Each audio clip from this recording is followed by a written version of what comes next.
Welcome, in front of me is LENOVO ThinkPad T495, and in this video I will show you how to connect a controller to your laptop.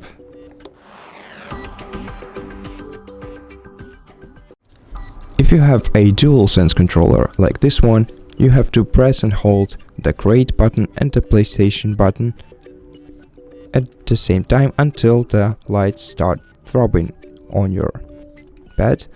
Now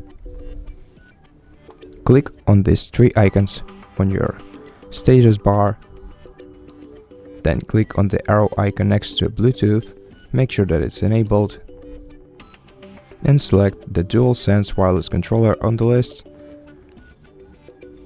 and this way you will connect to it.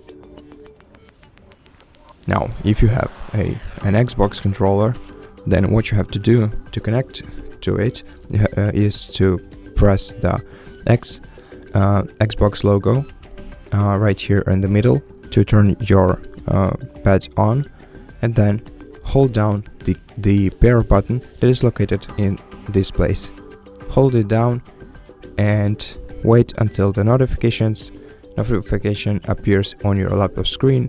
Click on the notification, and this way you will pair your laptop with your controller.